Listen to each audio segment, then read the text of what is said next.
Sa ngalan ng Ama at ng Anak at ng Espiritu Santo. Amen. Purihin ka mong Diyos na makapangyarihan sa lahat.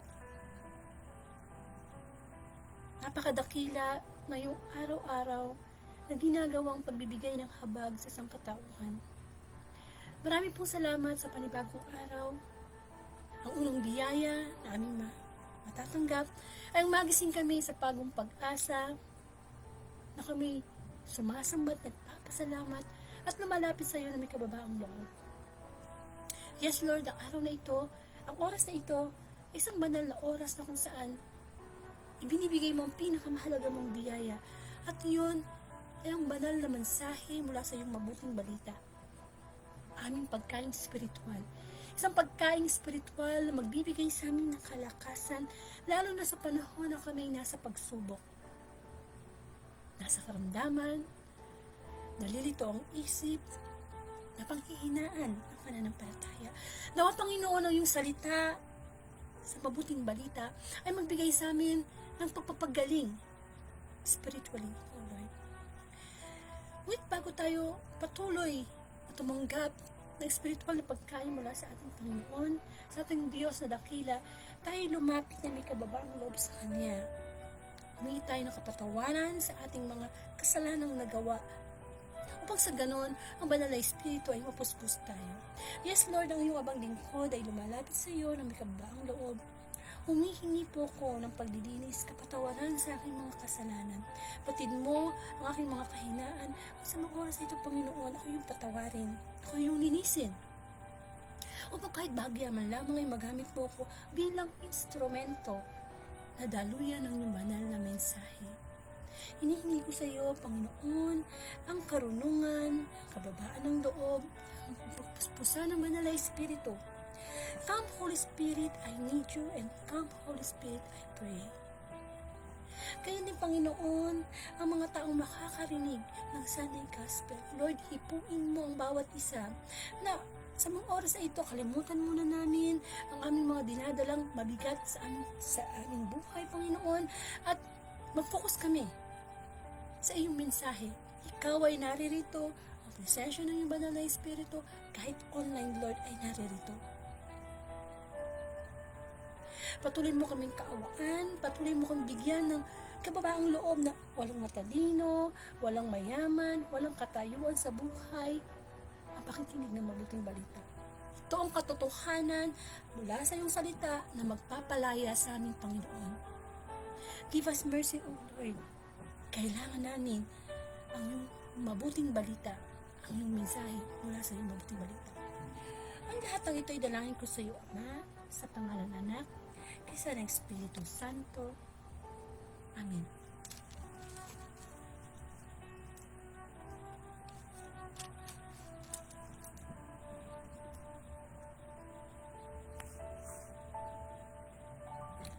Bigyan po natin ng parangal ang mabuting balita. Hallelujah, hallelujah. Purihin ka mong Diyos na makapangyarihan sa lahat. Hallelujah, hallelujah.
Mga kapatid kong minamahal kay Kristo, ang mabuting balita ayon kay San Marcos.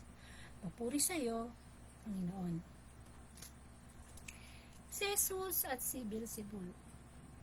Pag-uwi ni Jesus, muling nagkatipon ang napakaraming tao.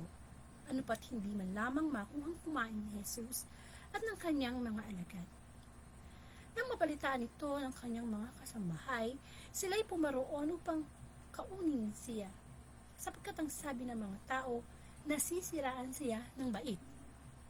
Sinabi naman ng mga eskribang dumating mula sa Jerusalem, inaalihan siya ni Beelzebul, ang prinsipe ng mga demonyo. Ito ang nagbigay sa kanya ng kapangyarihang magpalayas ng mga demonyo. Kaya't pinalapit ni Jesus sa mga tao at sinabi sa kanila ang ilang talinghaga. Paano mangyayaring palayasin si Satanas? Kapag naglaban-laban ang nasasakupan ng isang kaharian, hindi mananatili ang kaharian iyon. At kapag naglaban-laban ang magkakasambahay, hindi mananatili ang sambahay ng iyon. Mga kapatid, ang mabuting balita ng ating kaligtasan, pinupuri ka namin, Panginoong Hesukristo. Amen. So, isa pong pinagpalang Sunday morning po sa lahat na nakakarinig ng live na banal ng mensahe ng ating Panginoon. Amen. So, isa pong pagpapasensya, meron pa palang karuktong yung ating mabuting balita, no? So, tutuloy ko pa po, no? Kasi ang nabasa ko lang ay mula sa verse Marcos chapter 2 verses 20 to 25. So, hanggang ano po pala siya? Hanggang verse 35. So, tuloy po natin. Gayun din naman kapag naghimagsik si Satanas laban sa kanyang sarili, at naglaban-laban ang kanyang nasasakupan, hindi magtatagal at darating ang kanyang bukas. Walang makakapasok sa bahay ng isang taong malakas at nakakaagaw ng kanyang ari-arian, malibang gapusin muna niya ang taong iyon. Saka pa lamang niya malulooban ang bahay na iyon. Tandaan niyo ito, maaaring ipatawad sa mga tao ang lahat ng kasalanan at panlalait nila sa Diyos. Ngunit ang sino mang lumait sa Espiritu Santo ay hindi mapapatawad. Ang kanyang kasalanan ay hindi mapapawi kailanman. Sinabi ito ni Jesus sapagkat ang sabi ng ilan, inaalihan siya ng masamang espiritu. Ang ina at mga kapatid ni Jesus. Dumating ang ina at mga kapatid ni Jesus, sila'y nasa labas ng bahay at ipinatawag siya. Noon na may maraming taong nakaupo sa palibot ni Jesus at may nagsabi sa kanya, nariyan po sa labas ang iyong ina at mga kapatid.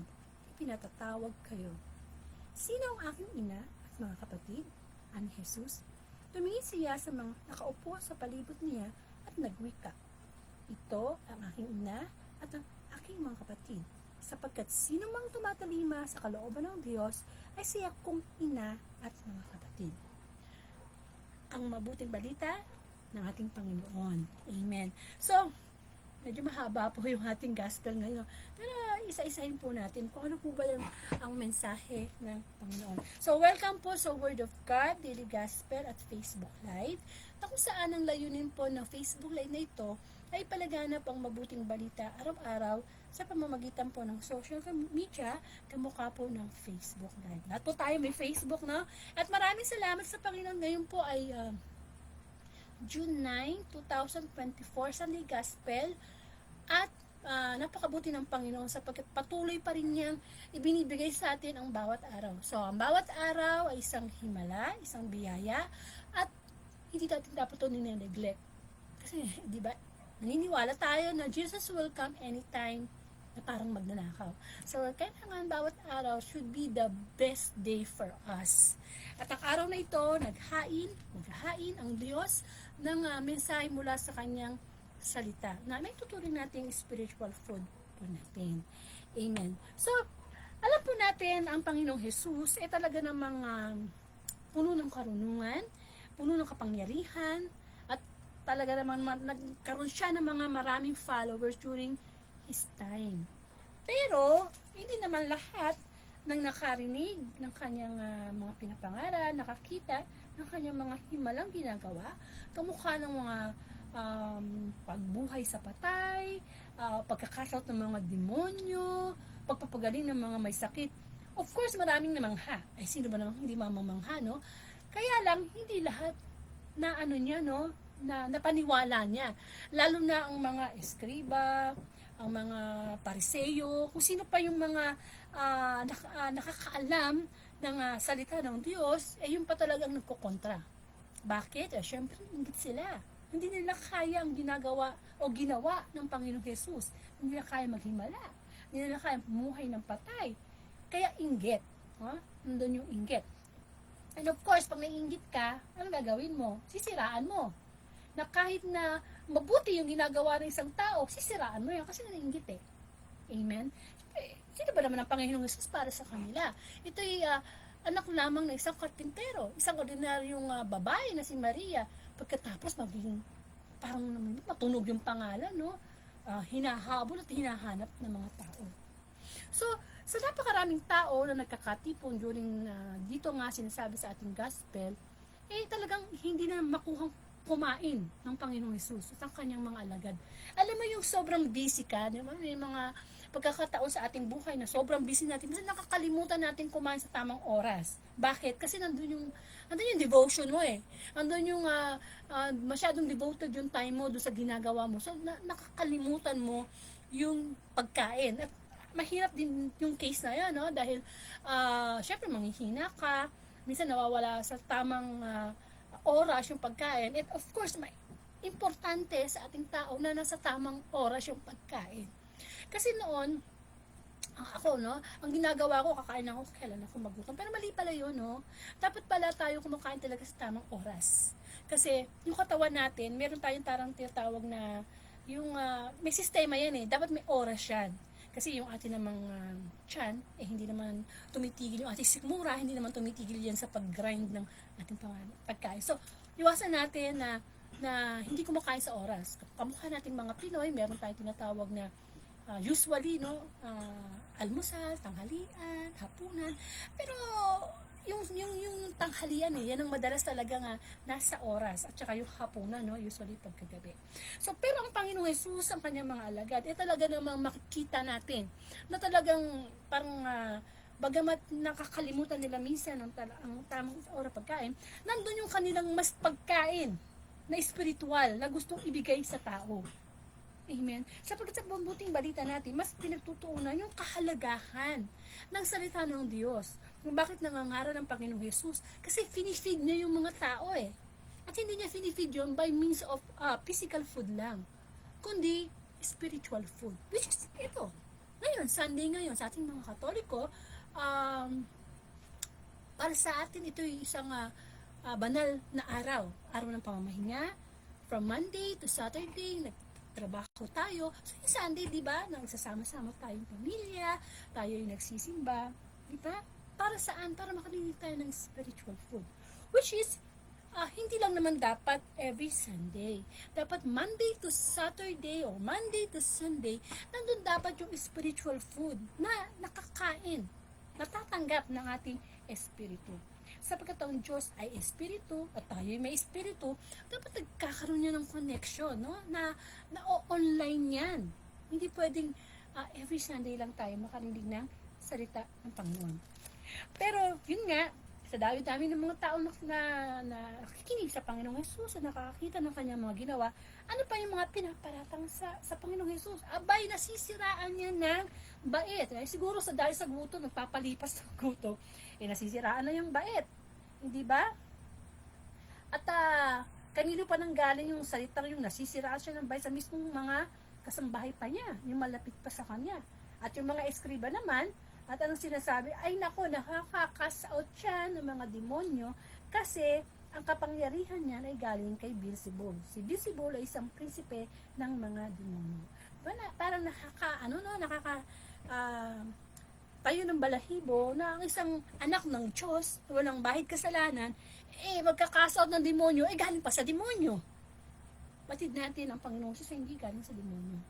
Siya ay galing sa ating Ama sa Langit. Amen? Na siya'y nagkatawang tao dahil hindi para ipagmalaki yung kanyang sarili. Hindi para sabihin na, anak ako ng Diyos gagawa ko ng himala, gagawa ko ng mga pagpapagaling, niyo ako, pagkaguluhan niyo ako, no? Hindi. Nandoon, nagkatawang tao ang Panginoon dahil sa pagsunod niya sa kalooban ng Ama. Hindi niya ipinagmalaki ang kanyang sarili. Sapagkat anuman ang ginawa ng Panginoong Hesus ng mga himala, pangangaral, pagpapagaling, lahat yun, ipinapakita lang niya kung ano ang Ama sa pamamagitan niya. Sapagkat si Kristo at ang Ama ay iisa. Amen. At sa ating buhay nangyayari din yan. Yung bang marami ka nang ginawang kabutihan sa iyong kapwa, minsan nga ang sarili mong kadugo sa anak mo, sa asawa mo, meron at meron pa rin silang masasabing negatibo. Yung bang minsan gumagawa ka ng siyam na tama, nagkamali ka sa pang-sampu, wala na yung siyam. Mas nakita na yung pang-sampu o yung iisang pagkakamali. No, ba't kaya tayo ganyan mga tao, no? Masyado tayong mapaghanap ng parang bang perfectionist sa mga nakikita natin sa ating kapwa. Pero kung tutusin, lahat naman tayo makasalanan. Amen? Na, minsan ginagawa na natin yung the best natin, may nakikita pa rin yung mali. Kaya kung ito lang nangyayari sa buhay din natin, no? Sa dinami-dami ng biyaya ng Diyos sa bawat araw, hindi lang natin makamtan yung gusto natin, nagre-reklamo na tayo. Nawawala na ng saysay yung mga biyaya na ipinagkaloob sa atin ng Diyos. Amen? Mas nakaka-focus tayo sa ano ba yung wala, ano ba yung pagsubok, ano ba yung meron akong negatibo ngayon. Kaya madalas, hindi natin na bibigyan ng halaga ang mga biyaya na pinagkakaloob sa atin ng Panginoon. So, si Kristo, bagamat sinasabihan siya na, galing sa demonyo yan, yung kapangyarihan yan. Bakit? Mas makapangyarihan ba? Mas malakas ba ang kapangyarihan ng demonyo kaysa sa kapangyarihan ng Diyos? Amen? Pwede bang kalabanin ng dyablo ang kanyang sarili? Hindi. Sa panahon natin ngayon na si Satanas ang naghahari sa ating mundo, talagang kakalabanin niya ang kabutihan. Kapag nakikita niya na isang tao ay gumagawa na ng kabutihan, nagbabalik loob na sa Diyos, nagkakaroon ng interes sa makinig ng salita ng Panginoon, nagbabahagi na ng salita ng Diyos, sino ang kalaban ngayon ng taong yun? Siyempre, si Satanas. Amen? Pero sabi nga, kung ang Diyos ay sa atin, sino ang laban sa atin? Kung ang Diyos ang kakampi natin, sino pa ang mananalo sa atin? Kaya lang naman patuloy na nananalo ang dyablo sa ating buhay, patuloy tayong natutukso at nadadala sa kasalanan, kasi nga yung ating free will, yung ating kalayaan, ibinibigay natin sa dyablo. Nakuha nyo? Nagtagumpay na ang Panginoong Hesus That Jesus Christ is a victorious God. Napagtagumpayan na niya ang mundo. Pero bakit hanggang ngayon patuloy pa rin tayong nagkakasala, patuloy pa rin tayong lumalaban sa Diyos, patuloy pa rin nagtatampo sa Diyos, patuloy pa rin tayo nagre-reklamo sa Diyos, tayo na yung may diferensya. Amen. Na ipagkaloob ng kordero, ang buhay ng Panginoong Hesus, na ihain ng kanyang mga salita. Na sa bawat pagsubok na hinaharap natin sa ating buhay, may sagot dyan ang Diyos. Amen. Kapag tayo ay nasusubok. Kaya lang tayo talaga yung may diferensya. Talo na yung kalaban natin. Talo na si Satanas. Hindi na niya tayo mapipilit. Tuksuhin man niya tayo, hindi niya tayo mapipilit at gawin yun. Kaya di ba, may mga tao na talagang sa sobrang na sigurong depression, sa sobrang problema, nagtataka na tayo. Amen. Bakit tayo umaabot sa ganung mga senaryo? Kasi nga, although talo na ang dyablo, tayo, tinitingnan ng Diyos yung ating pananampalataya sa Kanya. Na ang mga pagsubok na dumatating sa buhay natin, ay parang yung yung dinadalisay, yung ating pananampalataya sa apoy ng pagsubok. Amen. Kaya wag nating iisipin na na yung mga salita ng Diyos ay galing sa demonyo. Alam naman natin na hari ng kasinungalingan, yung demonyo na yan. Sobrang hari ng kasinungalingan. Sa unang pagbasa pa lang ng gospel ngayon, di ba, ipinakita kung paano tinukso si Eva at saka si Adan ng demonyo. Hindi ba ang ginamit ng demonyo ay pagsisinungaling? Kahit na pinagbawalan na ng Ama sa langit, wag niyong kakainin yan. Eva at Adan, yung pinagbabawal na bunga. Pero di ba, ginawa ni Satanas ang panunukso Sa pamamagitan ng pagdududa. Hindi, totoo yan. Sabi ng Diyos na mamamatay kayo, hindi totoo yan. Pag kinain niyo yan, magiging karunungan niyo parang Diyos. Kita niyo yung diba? At ganyan ang nangyayari sa atin ngayon. Yung bang mali, ginagawa ng tama. At yung tama, ginagawa ng mali. Kasi, alam niyo ang pagsisinungaling, no? Hindi lang natin masyado nabibigyan niya ng focus, pero napakatinding kasalanan yan. Sapagkat ang pagsisinungaling, nagbubunga yan eh. Ang daming bunga, pinagbubungang kasalanan yan eh. Akala na lang natin na, sinungaling naman, okay lang yan. Hindi. Di ba? Kaya nga pag may mga pumapatay, pag nakapatay sila, dinidinay nilang pinatay yun. Di ba? Kasinungalingan yun. At ngayon, sa panahon natin, sa social media, ang daming fake news. Ang daming kasinungalingan na ipinapakita ang social media. Napakabilis na ng paglaganap ng kasinungalingan. Amen? Na pinagmumukhang maganda ni Satanas yung mga bagay-bagay sa social media, which is hindi dapat ganun. No, kamukha na lang ngayon ng divorce. Amen? Ayan, laganap yan sa social media. Pero punong-puno yan ng kasinungalingan. Bakit? Sapagkat halos buong bansa, mga iba't ibang bansa sa buong mundo, okay na sa kanila ang divorce. Tayo na lang sa Pilipinas ang talagang pinupush through yan. Bakit? Kasi iba na ang paningin ng social media dyan eh. Kaya kung hindi tayo nakakarinig ng salita ng Diyos, ang magiging makukorap yung ating paniniwala, yung ating isip na, sige, ipasa na yung divorce na yan, pero para yung mga gusto nang lumaya sa kasal, makalaya na, para yung mga, di ba? Ano ba ang divorce? Ano ba ang layunin ng divorce? Hiwalay. Paghiwalayin. At anong layunin ng kasal? Pagsamahin, buuin, magbuo ng pamilya, ng pag-ibig na nandun ng Diyos. Kung tutuusin, bakit ba pinagtatalunan ngayon yung kasal na yan, yung divorce na yan? Na kung tutuusin, ang layunin ng Diyos ay pag-ibig sa kasal. At ang divorce, hiwalay. Walang problema sa kasal. Sagrado ang kasal.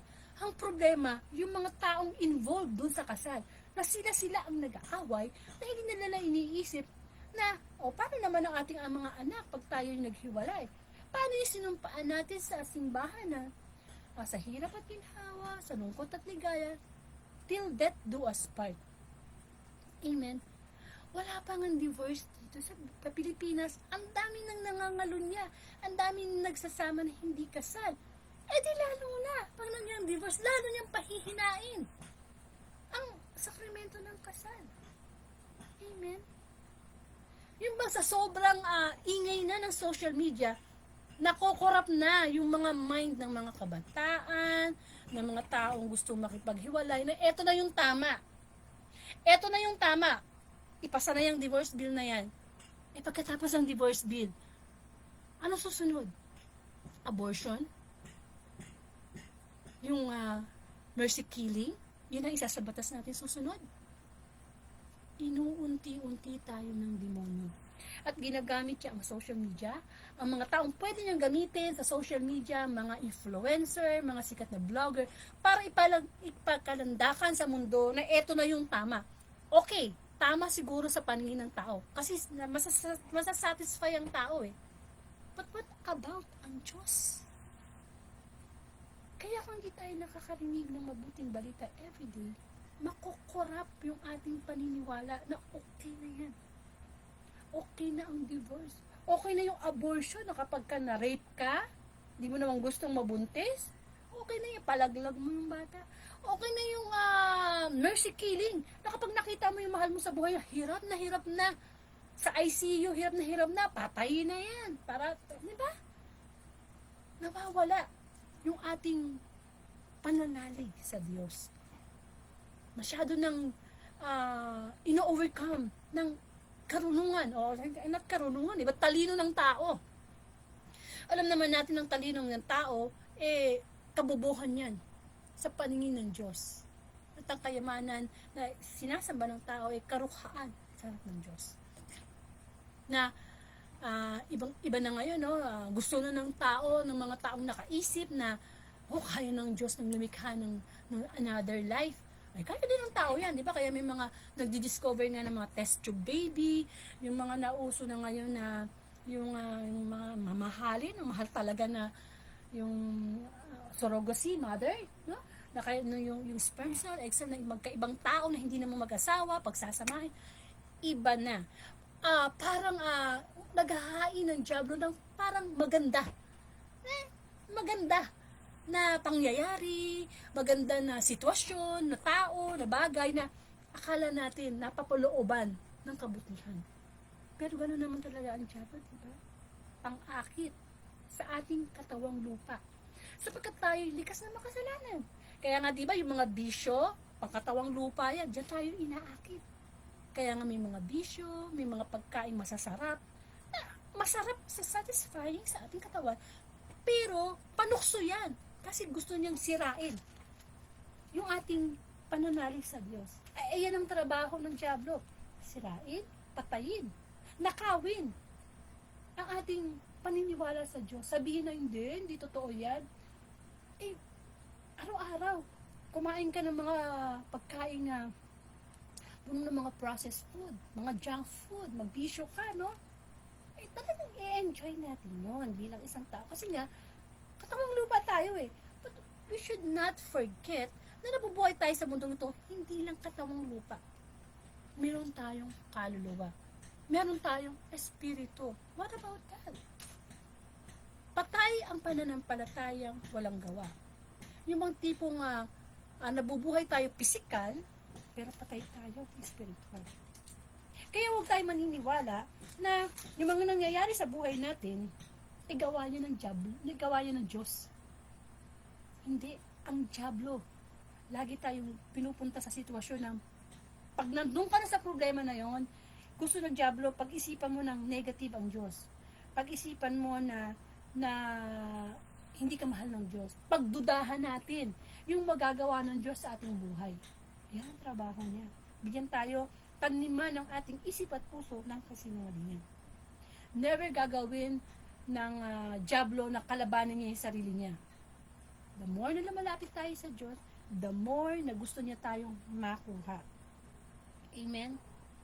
So, sabi pa po dito sa mabuting balita na ito, tandaan ninyo ito, maaaring ipatawa sa mga tao ang lahat ng kasalanan at panlait nila sa Diyos, ngunit ang sino mang lumay sa Espiritu Santo ay hindi makapatawan. Amen. Lahat po ng kasalanan natin, kaya patawarin ng Diyos. Basta buo yung ating paghingi ng tawad. At syempre, yung hindi pa tayo aabutan ng kamatayan. Kasi tayo, minsan may mga nangangatwira na, saka na lang ako babalik loob sa Diyos. Saka na lang ako hihingi ng tawad. Paano kung halimbawa, yung kakasaka natin, maya-maya pala, pamatay na tayo. May kasalanan pa rin pala tayong hindi tayo nagpapatawad sa ating kapwa. May kasalanan pa rin pala tayong nagiging sinungaling tayo, mapagmalaki. Hindi ba, no? Kaya kailangan ipinahihingi natin ng tawad. Kaya nga, di ba, bawat pagkakataon, lalo na bago matulog, dapat tayo ay humihingi ng kapatawaran sa ating Diyos, sa Diyos. Sapagkat hindi naman natin alam kung tayo gigisingin pa sa kinabukasan. Kaya kailangan malinis yung ating puso bago tayo matulog. So, ang lahat ng kasalanan ng tao kayang patawarin ng Diyos, pero hindi ang pagkakasala sa Espiritu Santo. At ano yung pagkakasala sa Espiritu Santo?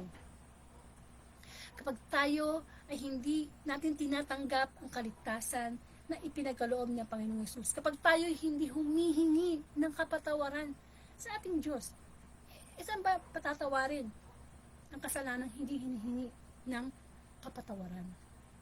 Napakabuti ng Panginoon, di ba? Siya lang, ang Diyos lang ang nagpapatawad ng kahit anong kasalanan. Tayong tao minsan mas malaki pa tayo sa Diyos na kapag mayroong kasalanan sa atin ng ating kapwa, parang sinasabi natin, ops, tama na yan, hindi na kita mapapatawad, di ba?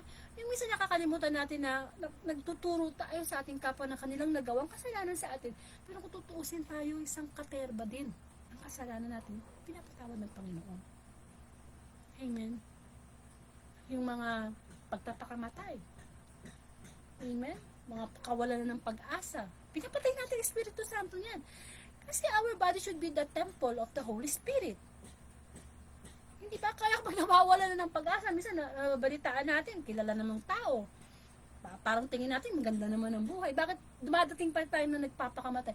Kasi nawala na ng pag-asa, nawala na sa puso si Kristo sa kanilang buhay. Kaya akala ba natin kapag tayo ay nagpakamatay, tapos na problema? No. Doon pa lang magsisimula ang isang walang katapusang problema. Huwag tayo magmadali sa buhay. Lahat tayo mamamatay. Lahat tayo kukunin ng Diyos. Amen. Tayo ay mabuhay sa mundo na patuloy tayong umaasa sa Diyos. Itong ating mundo ngayon, since high-tech na ang lahat, yung kasalanan ngayon, dipindot na lang eh. Di ba? Isang pindot mo na, makapunta ka na sa porn site. Parang pinadali, no? Ng Diablo, yung paghasik niya ng kasalanan sa mundo. Kaya kailangan maging aware tayo sa nangyayari sa mundo.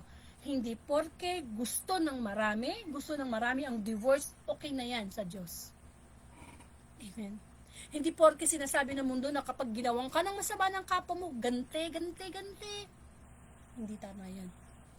Hindi porke sinasabi ng social media na ganito, babae sa babae, lalaki sa lalaki. Hindi porke sinasabi ng social media, yun ang kalooban ng Diyos. Amen. Kaya kung tayo ay araw-araw na lang nakatutok sa social media, natural kung anong inalalagay yan sa isip natin at komportable tayo dyan sa sinasabi ng social media na yan, sikat na vlogger na yan, whatever na yan, natural maiiba yung faith natin. Kasi dumating na ito na yung panahon mga kapatid, ito na yung panahon na sinasabi sa Bible na darating ang panahon na hindi na maniniwala ang tao at sinasabi sa Bible. Ano nang paniniwalaan ng tao? Kung ano ang gustong paniwalaan ng tao. At nangyayari ba ngayon yun? Yes. Kaya nga may divorce kaya nga may abortion diba? Kasi yun ang nakakapagbibigay satisfy sa tao. Mga pandaliang solusyon sa nagiging problema. Pero yun ang ayaw ng Diyos. Sa bawat kasalanan na ginagawa natin, binibigyan natin ng pighati ang banal na Espiritu. Napakahalaga ng Holy Spirit, mga kapatid. Ang Panginoong Yesus nasa langit siya ngayon. Pero ganun na lang pagmamahal sa atin ng Diyos Hindi ba? Ibinigay ng Diyos Ama si Kristo. Ibinigay ni Kristo ang kanyang buhay. At ang umakyat si Kristo sa langit, nagdasal siya sa Ama. Pwede naman po ba na iwanan ng banal na Espiritu ang mga taong ito? Upang itong Espiritu Santo na ito ang mag-guide sa atin patungo sa kabutihan, patungo sa Diyos. Kahit kailan, hindi tayo iniwan ng Diyos. Pero masyado tayong, ano ba tawag dito? Abuso. Ayun, abuso. Porque alam natin, mapagpatawad ang Diyos, inaabuso natin. Hanggat nabubuhay tayo, nandyan yung yung habag ng Diyos Pero huwag naman natin samantalahin, abusihin. Amen. Nawa, yung ating buhay ngayon, iniisip natin na lagi tayong mamuhay ayon sa kalooban ng Diyos. Kasi nagtatrabaho na talaga ang Diablo ngayon. Grabe talaga, no? Grabe ang pagtatrabaho ng Diablo ngayon. Ginagawa niyang selfish ang bawat isa, ang bawat tao. At ginagamit niya ang social media para mas madali. Kasi ang ating mata no? Yung physical mata natin nakikita lang natin kung ano yung nakikita natin Pero meron tayong tinatawag na spiritual eyes, spiritual ears, na hindi natin makikita talaga yung katotohanan sa buhay natin kung hindi tayo nagkakaroon ng connection sa Diyos. At sabi pa dito sa mabuting balita na nung dumating ang ina at mga kapatid ni Jesus, pinatawag si Jesus. Amen. At sinabi, nandiyan po ang inyong ina at mga kapatid. Ano sabi ng Panginoong Jesus sa mabuting balita ngayon? Sino ang aking ina at mga kapatid? Sino ang aking ina at mga kapatid? Hindi yan literal. Ay, ibig sabihin ng Panginoon, ang sino mang sumusunod sa kalooban ng Diyos, yun ang aking ina, yun ang aking kapatid. Sa buhay natin ngayon, sino ba talaga ang tinuturing nating kapatid at ina? Ang Panginoong Jesus, nandyan Inihain na niya ang mabuting balita kung paano natin ito isusundin. Pero patuloy nating hindi sinusunod. Bakit?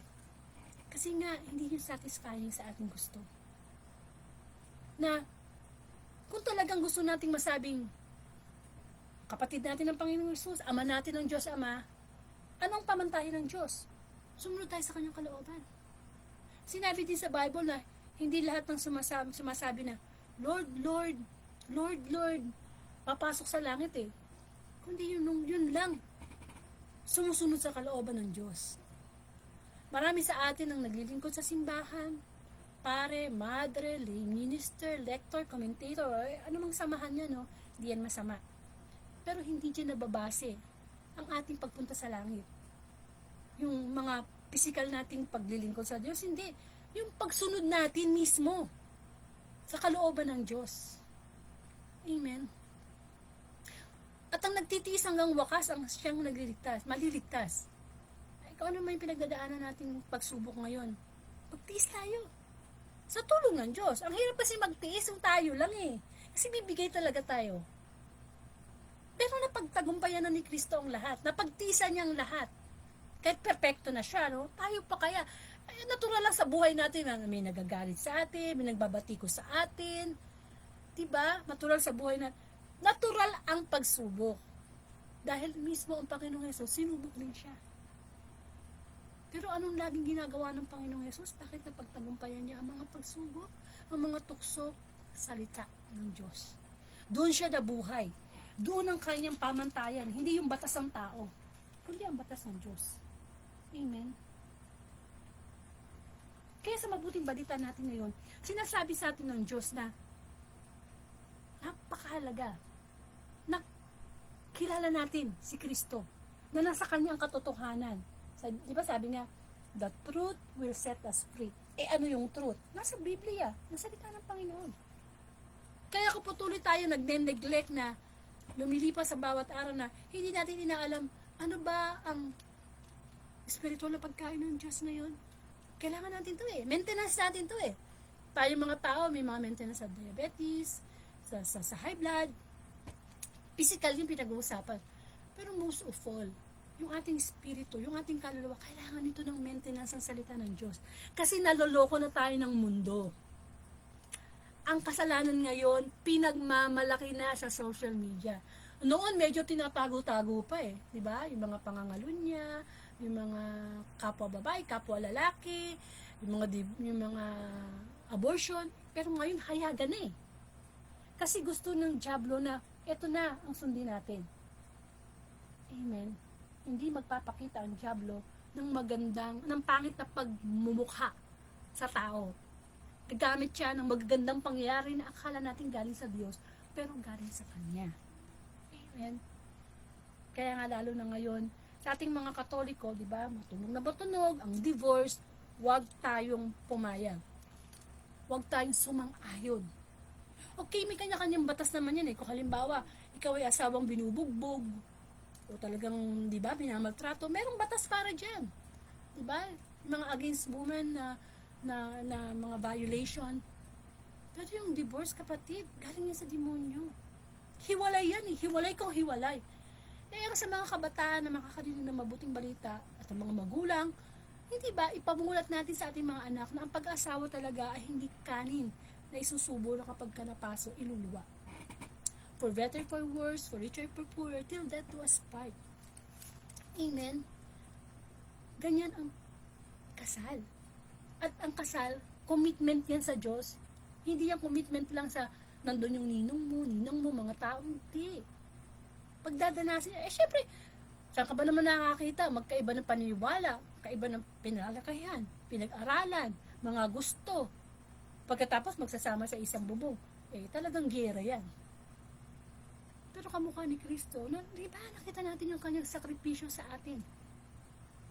Kaya wag nating hayaan na yung mga nangyayari sa ibang bansa na na-approve na nila. Kasi lalakas ang loob natin, di ba? Sige, pakasal tayo, may divorce naman eh. Hindi ka na magkakaroon ng lakas ng loob o tiyaga na, kapag nag-asawa ako, kailangan magkaroon ng unawaan, ng kapatawaran. Yes, kapatawaran, mahalaga yan sa buhay mag-asawa. Yung forgiveness, nakahalaga yan. Kaya ang kaso nawawala yung forgiveness, di ba? Anong nangyayari? Pride. Nasaktan mo ko, ayoko na sa'yo. what about the children? Sabi nga, kung talagang mahal mo ng tunay ang iyong mga anak, ibigay mo sa kanila ang totoong pamilya, ang totoong nanay nila, totoong tatay nila. Hindi nagde-decide tayo na maging single parent, single mommy, diba? Single daddy. Eh, pag ganyan ang decision natin, pangatawanan natin. Hindi ka pwedeng makisama sa iba kung hindi ka naman talaga kasal sa, diba? Sa kinakasama mo ngayon. Because for our faith, no, as Catholic, ano yan, mortal sin yan. Mortal sin. Eh kaya nga naman tigas ang ulo natin, wala na yun eh. Masyado na natin na-adapt yung social media, yung sinasabi ng ibang tao. Kaya dapat maging aware tayo sa salita ng Panginoon. Lord, eto sabi ng vlogger na ito. Lord, ito'y sabi ng sikat na artista na ito. Pero anong sabi mo, Lord? Amen. Sapagkat alam namin ang utos ng Diyos, pinananahanan niya ng banal na espiritu. At syempre, ang salita ng Diyos, kailangan nating sundin. Bagamat ayaw natin yon, mahirap sa atin yun, uncomfortable sa atin na, ay naku, hiwalay na ako sa asawa ko kasi hindi mo kami nagkakasundo. Eh di humiwalay ko talaga hindi. Pero huwag kang mag-aasawa ng iba. Huwag kang makikisama sa iba. Kasi another kasalanan na naman yun. Amen. Pero syempre, save the marriage. Forgive each other. Amen. Sino ba namang anak ang gusto na sira ang pamilya? Ay kaya lang iba na kasi ngayon talagang takbo ng mundo eh. Talagang pilit na binabaluktot ni Satanas yung tama sa paningin ng Diyos. At pilit naman ni Satanas na itinatama yung mali sa paningin ng tao. At alam niya yung ating mga kahinaan bilang isang tao. Alam ng dyablo kung ano yung ating mga kahinaan. Amen? Kaya sana mapagnilaya natin sa mabuting balita ngayon na si Jesus, siya ay galing sa Diyos. At gagawa ang dyablo ng paraan. Lalo na kapag nakikita niya na nagkakaroon ka na ng interes sa salita ng Diyos, na nagiging pamantayan na ng buhay natin ay salita ng Diyos, na umaasa na tayo sa Diyos, ay, totoo yan. Hindi ka tatantanan ng dyablo. Lagi niyang bibigyan ang puso mo ng doubt. Oh, naglilingkod ka sa Diyos pero may sakit ka. Naglilingkod ka sa Diyos pero ang daming may galit sa'yo. Diba? Masipag ang dyablo. Napakasipag niya. Kaya kailangan magkaroon din tayo ng kasipagan na ibahagi ang mabuting balita. Kaya nga good news eh. Ano tayo ng mga news sa TV, di ba? Bad news. Nakaka-bad news talaga, no? Yung pagbubukas mo pa lang ng TV, may pinatay, tumaas ang bilihin, may giyera sa ganitong bansa. Di ba? Kaya kailangan na tayo magkaroon ng desire na makarinig ng mabuting balita. Kasi yun yung katotohanan. Yun talagang katotohanan na pilit na ginagawang kasinungalingan ng dyablo. Sapagkat gusto ng dyablo tayo lahat ay mapunta sa kanyang kaharian. Sa impyerno. Amen. Hindi talaga madaling sumunod sa kalooban ng Diyos. Pero mas mahirap ang hindi sumunod. Kasi ang punta natin yan doon sa landas ng kapahamakan. Lahat ng bagay ngayon, ultimo mga pagkain, instant na. Yung mga tipong pupunta ka lang ng grocery, lalagyan mo lang ng mainit na tubig yung noodles, pagkain na. Napapadali, no? Samantalang nung panahon ng mga lola at lola natin, talaga naman kailangan mong manghuli ng manok, kailangan mong ipatayin yung manok, hindi ba? Kailangan mong umakyat ng puno para makakuha ng tawag dito, yung sampalok, ipapakulo, yung proseso, no? Ngayon pinapadali. Kasi ganyan ang comfort nating tao, gusto natin madali eh. Walang masama sa fast technology. Ang kaso, nagagamit ng dyablo yung fast technology para gawin tayong tamad. Para tayo parang, eto na lang, okay na to, nakakabusog na to. Di ba kaya nga mga sakit natin ngayon, grabe na, mga cancer, mga sa pang kinakain din natin yun eh. Amen? Nakakalimutan natin that our body is the temple of the Holy Spirit. Pag nagkasakit na tayo, tsaka na tayo titigil sa bisyo, sa alak, sa sigarilyo, sa mga processed food. Amen. Maging aware tayo na ano na ba ang buhay natin ngayon? Tayo ba ay pinanahanan ni Jesus o ni Beelzebul. Sabi nga si Beelzebul ay hari ng prinsipe. Yung buhay natin, yung paniniwala natin, sino na yung naghahari sa atin? Amen? Sinusunod ba natin ang kalooban ng Diyos? O patuloy tayong nakikipaglaban sa katotohanan? Amen? Lahat tayo mahal ng Diyos. Ako, ikaw, although araw-araw tayo nagkakamali, araw-araw nabubuhay. Alam niyo, nabubuhay na lang tayo sa habag ng Diyos eh. Nabubuhay na lang talaga tayo. Just imagine, no? Pandemic dumating sa ating buhay. Kung tutusin sa sobrang salbahe natin, paglabag natin sa Diyos, isang kisap mata lang ng Diyos, pwede na niyang, di ba? Yan, Panginoong Hesus, padala na niya. Paghuhukom na. Pero di ba, itong araw na ito, June 9, 2024, ang habag ng Diyos. Ginising ka, ginising ako. Marami tayong mga kasabay sa pagtulog kanina, hindi na nagising. Marami na tayong mahal sa buhay na patay na. Hindi pa ba tayo natuto? Tayo ay naninirahan lamang sa mundong ito, pansamantala. Parang nakiki-apartment lang. Na ang lahat ng meron tayo, pahiram ng Diyos. Mahirap pa tayo sa daga. Pero hanggat hindi natin sinusunod ang kalooban ng Diyos, nagkakaroon tayo ng ang tawag dito ng takot. May mga taong takot mamamatay ngayon. Bakit? Not ready pa eh. Pero kung tayo ay nasa Panginoon, anytime. Ang kamatayan na hindi natin katakutan.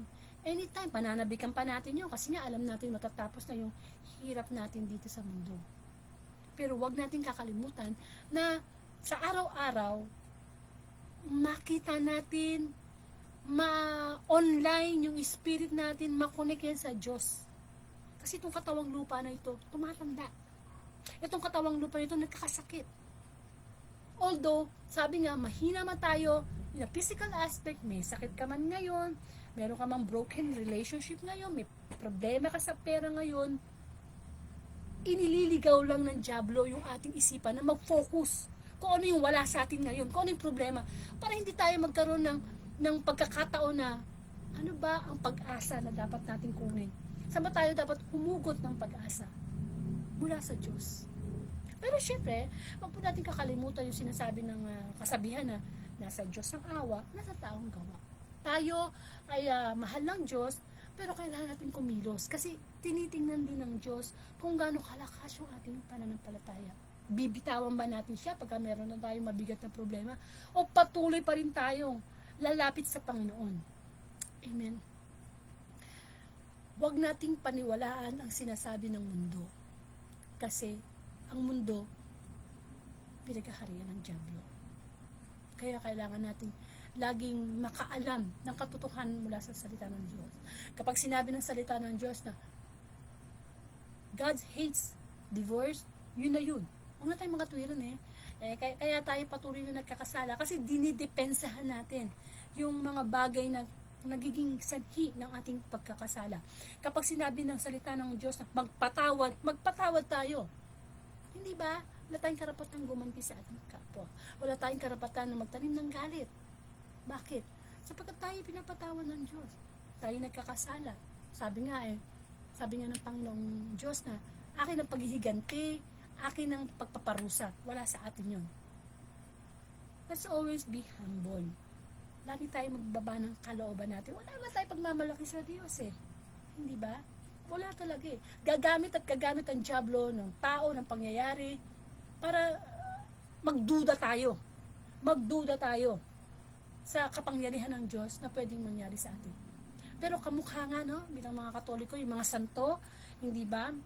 Nagpakita sila ng mga magagandang pagsunod sa Diyos. Ganon din tayo. Tularan natin ang kanilang mga kabutihang ginawa na may mga santo na talagang pinatay dahil sa kanilang pananampalataya. Ibang tipong hindi talaga iniwan ang Panginoong Diyos kahit buhay ang kapalit. Sana makita natin araw-araw na kung ano talagang meaning ng buhay. Kala kasi natin ang meaning ng buhay yung marami kang pera, sikat ka. Hindi yun Hindi talaga yun. Kasi kung ganun ang basihan ng mundo, di wala na sana nagpapakamatay ng mga mayayaman, mga kilala sa mundo, di ba? Kasi hindi eh. Ano-aanohin daw yung mapa sa atin ng lahat sa mundo kung kapalit naman ito ay ating kaluluwa. Nawa sa panahon na ito na nalalapit na ang muling pagbabalik ng Panginoon, although hindi pa siya nangyayari, kasi nga nandun pa yung nakawa pa sa atin ng Diyos eh. Wag muna, no? Talagang binibigyan pa tayo ng pagkakataon. Nawa ma-realize natin yung meaning talaga ng buhay natin. Bakit ako nilikha ng Diyos sa mundong ito? Bakit ako maharap sa pagsubok na ito? Bakit ganito ang mga naririnig ko sa social media? Tama ba to? Gusto ba to ng Diyos? Yun. Yung bang lagi nating isipin, pag minapapanood tayo, gusto ba to ng Diyos? Na kapag tayo mga ano may ginagawa natin, mga decision natin, gusto pa to ng Diyos? Yung mga, isang tabi natin, yung gusto natin. Amen. Kasi kumikilos ang diablo. Kumikilos talaga yan. Eh yung nga ng mga, di ba ngayon, uso na yung mga Netflix na napapanood natin yung very, iba na kasi ngayon ang pelikula eh. Noon eh, pagka binaril ni Fernando po yung kanyang kaaway eh, ketchup lang yung lumalabas eh. Ngayon, di ba, nauso na kasi yung mga advanced technology ng mga, di ba, yung sa panunood, paggawa ng pelikula, di ba? Nakikita mo na talaga yung mga piniputulan ng ano, gano'n. Huwag tayo manood ng gano'n. Kasi napapalooban na yung demonyo. Amen. Noon, nanonood ako noon, hindi lang nanonood. Kasi nanood ka ng mga nakakatakot, mga ano, may demons dyan. May demons dyan. Hindi yan entertainment, no? May kinukorap yatin. Ano bang pinopromote noon? Violence, pagpatay, paghihigante. Amen. Kaya nga yun yung mga telenovela eh. Ano bang makikita mo, di ba? Mostly paghihigante, galit. Kaya maging aware tayo. Kailangan na lagi nating iniisip na ang Panginoong Jesus, bagamat siya puno ng karunungan, marami ang naging against din pa rin sa kanya. Pinagbibintangan pa rin siya na nasa demonyo yung kanyang mga ginawang himala. Pero alam natin na hindi ganun yun. Amen. Binabaliktad ng diablo ang storya. At nawa sa buhay natin ngayon, ano man yung nararanasan natin na pagsubok, maging panatag lang tayo sa presensya ng Diyos. Hindi katapusan naman lahat yan, diba? At lagi natin kukunin yung positibo doon sa pagsubok. Kasi may purpose yan. Kung may sakit ka ngayon, kunin mo yung positibo. Bakit ako may sakit ngayon? Bakit ako may high blood ngayon? Ano bang ginawa ko sa katawan ko? Although meron akong sakit na high blood ngayon, ay, nakakakita pa ako. Nakakasulat pa ako, nakakakain pa ako, nakakahinga pa ako. Maraming tao sa ospital, kailangan pang bilhin yung hangin pa, di ba? Yung oxygen. Ang dami. Ang dami pwede ipagpasalamat sa Panginoon eh. Na masasabi natin na sumasa atin ang Diyos. Pero kung araw-araw naman, lagi tayo nagrereklamo, walang ganito, walang ganyan, ay nakukonsumi ako. Gusto ng diablo yan. Di ba? Gusto ng diablo yan. Para hindi natin makita ang kabutihan ng Diyos sa araw-araw. Nawa ang mabuting balita sa araw na ito ay magmukaw sa ating espiritu na ang Diyos ay nasa sa atin, na ibigay na lahat, tahiahain na lahat. Anong kukunin na lang natin? Ngunguyain na lang natin. I-absorb na lang natin yung sustansya ng mabuting balita. Hindi na tayo yung nagbigay ng buhay, no? Kamukha ni Kristo. Andiyan eh. Nakakain na. Kumbaga sa examination, open book na. Nandiyan na yung sagot.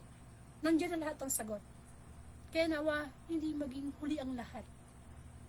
Naisuko natin sa Diyos ang ating buhay upang ang pananahan ng banal na Espiritu ay nasa atin at maging aware tayo sa mga information na ibinibigay ng social media na malaman natin na teka muna, hindi yan ang gusto ng Diyos. Kahit sabihin natin sa katerba yung likes, sa katerba yung share, di ba ganun naman nangyayari?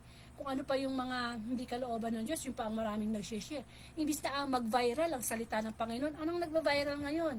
Yung mga nag-awa, yung mga nagpatayan, yung mga kinasal ng babae sa babae, iba na ang mundo. Kaya kailangan lagi tayong asam na makarinig ng mabuting balita. And of course, sa pakikinig natin ng mabuting balita, hindi lang naman sa ganito, no? Hindi lang naman sa inyong abang lingkod. Pwede kayong makinig sa gusto niyong pare, sa gusto niyong madre, sa preacher, sa YouTube, sa TikTok. Ang mahalaga, natataniman tayo ng katotohanan. Kasi yun talaga magpapalaya sa atin, yung katotohanan. Na wala sa mundo ngayon sapagkat nga gusto ng Diablo na i-focus natin yung ating paniniwala kung ano yung makakapag-satisfy sa atin pansamantala. Amen. So nawa mapagnilayan natin ang pagkain spiritual na inihain sa atin ng Panginoon. Magkaroon po tayo ng closing prayer.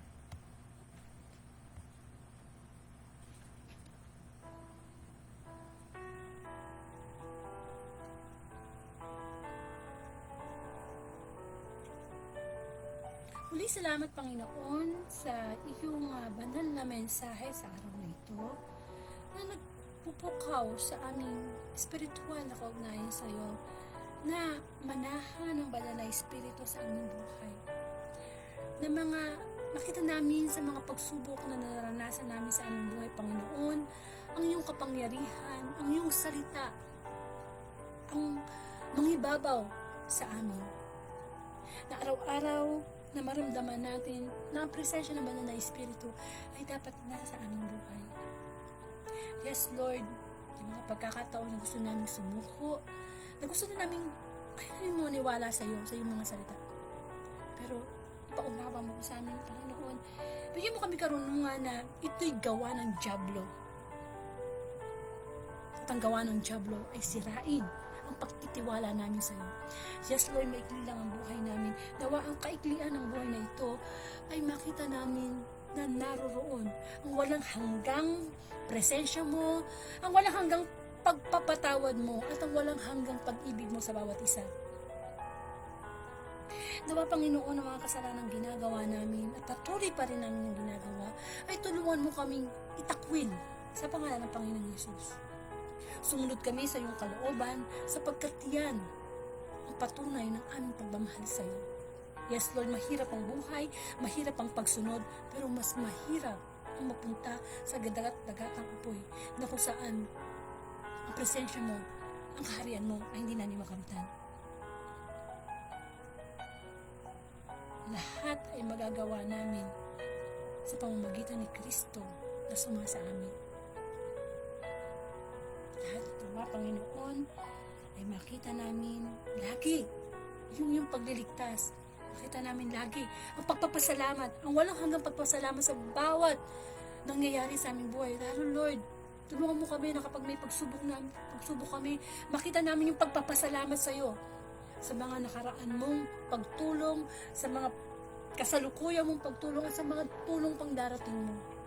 Patatagin nawa ng pag-ibig namin sa iyo ang paniniwala namin, ang pananampalataya namin, ang pag-ibig namin sa iyo, Panginoon. Napakadakila mo, O Diyos.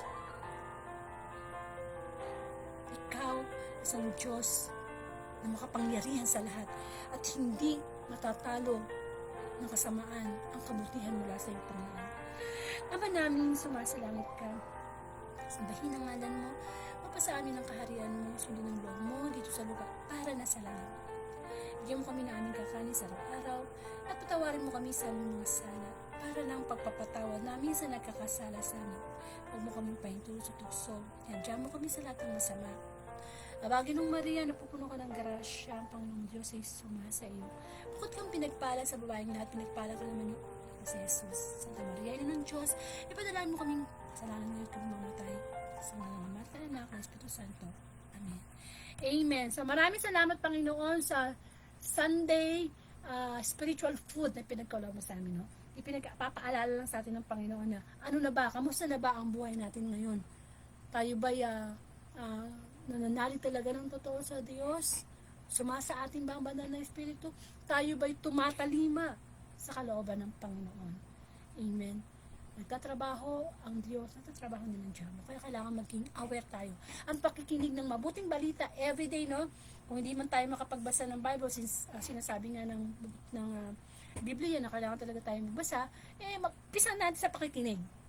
As a spiritual food talaga, pakikinig. Sabi nga, minsan yung tinatawag na fighting spirit. Alam mo yung fighting spirit? Yung hinang-hina ka na sa pagsubok, pero because of naniniwala tayo sa himala ng salita ng Diyos, nagkakaroon tayong spirit. Fight yung spirit natin. Because the real battle nowadays is yung between the good and evil. Yan ang totoong problema natin kung tutusin eh. Hindi yung wala kang pera, wala kang trabaho, may sakit ka, hindi eh. Totoong problema talaga natin. Yung real battle natin between good and evil. Kung paano, at ang totoong pangarap natin, dapat kung paano ba tayo makakarating sa langit. Di ba? Kasi yun naman talaga yung totoo. Yun talaga yung katotohanan na pilit na binibigyan ng kasinungalingan ng Diablo. So, ang Word of God po ay Monday to Sunday. Usually po alas 8 ng gabi. And, depende na rin po sa availability ng inyong abang lingkod. At kuminsan po, pag available din po yung mga preachers na, Catholic preachers na pwede natin invite para sila magbigay po ng reflection, i-invite natin sila.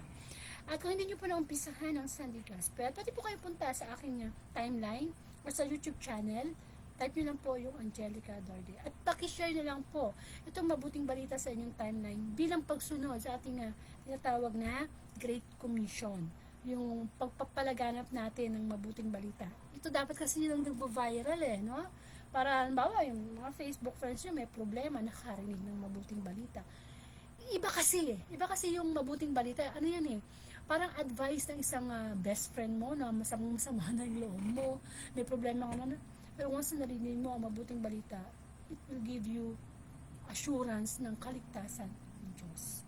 Amen. So, sana po, kung nakapagsimba na kayo, mabuti, praise God. At kung magsisimba pa lang tayo mamayang hapon, sama po natin ating pamilya. At huwag natin kakalimutan na pag nasa simbahan na tayo, focus natin ang ating spiritual connection sa Panginoon. Maraming pong salamat, and to God be the glory.